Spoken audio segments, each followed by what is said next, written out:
either way, it's fine. All right, second to last lecture. It's going to be one of our review sessions. I have the graded exams. The scores should have been posted on TritonNet already. I will send them around the room. They're organized by number. So it should be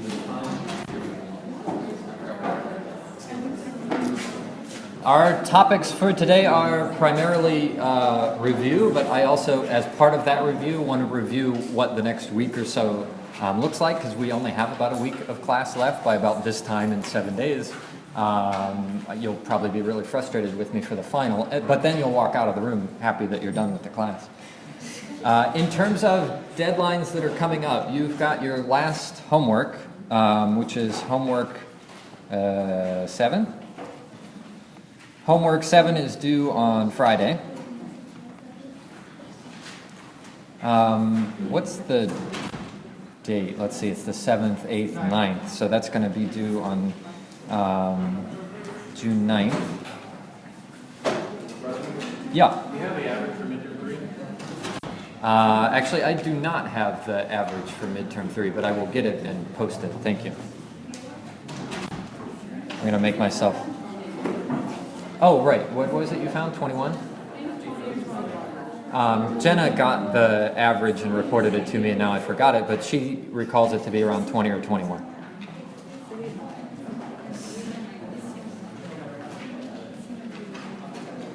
What else is due Friday?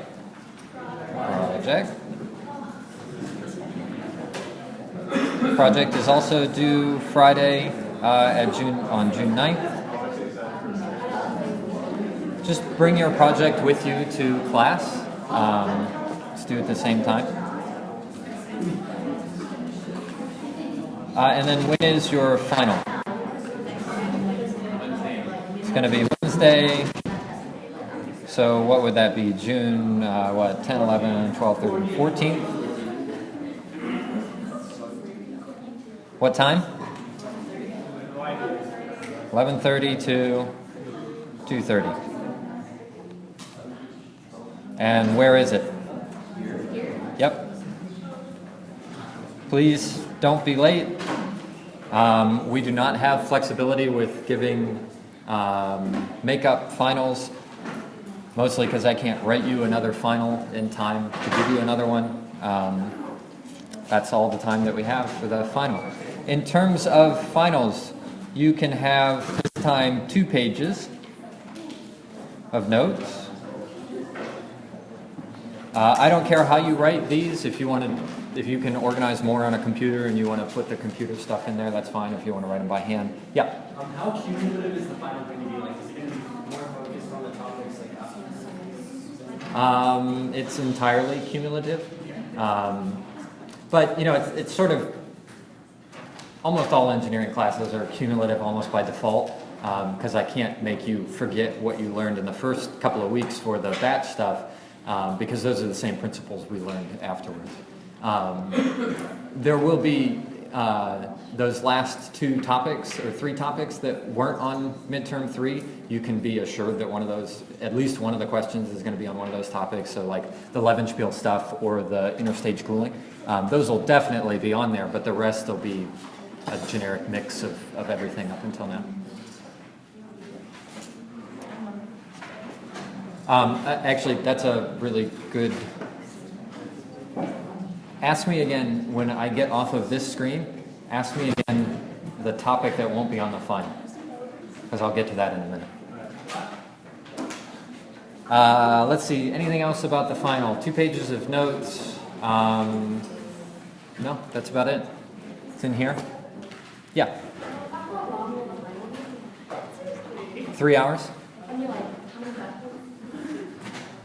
Well, so the number of questions will be 4 or 5, but kind of like what you saw in the other ones, most of those problems have multiple parts, but 4 or 5. Will there be a MATLAB coding on it? Yep. His question for anybody who didn't hear was, will there be MATLAB coding on there? Yes.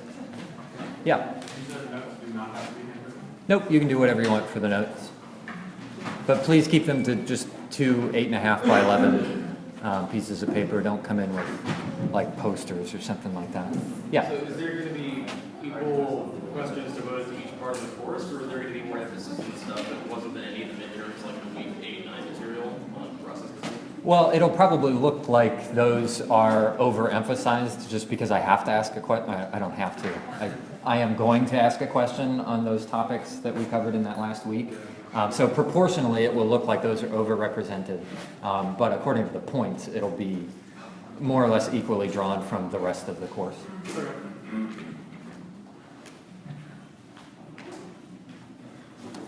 Any other questions on finals?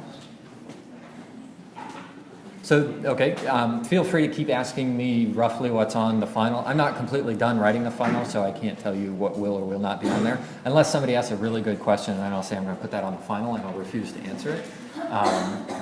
Which a couple of you have encountered that when you've walked into my office hours and you've asked a really good question, I've said, that's going to go on the final. I love it when you come up with questions so that I don't have to. This is all I'm going to record in terms of today's lectures. The remaining emphasis of the lectures will be reviewing. The way that I'm going to review it is I'm going to get you started on a cheat sheet that you can use that's at least 1 page worth of cheat sheet material. So today will be 1 page, Friday will be another page, which will still leave you another page to work on. Why should you pay attention to the cheat sheet that I'm working on, and what advantage do you have of actually showing up instead of not showing up? We're going to go, I've got a sheet here. I'm going to pass all of these out. I will also post this online. I'll also post what we write today. The one thing I won't post is if you ask me in class to add an equation to this, I will tell you whether or not you need to know that equation for the final. So if you suggest an equation to go on our cheat sheet and I know that you don't need that equation, I will tell you you don't need to know that equation. So that's the benefit of actually showing up, which also will not be recorded. So if you're watching the podcast right now and you want to get those equations, you'll have to talk to somebody in class to get them. So in some sense, the more equations we can get through in here, and we'll talk about how they're used and what they mean and that sort of stuff as we go, the more sort of by process of elimination you can figure out what will and won't be on the final. So with that, I'm going to stop this recording and I'm going to pass out these sheets.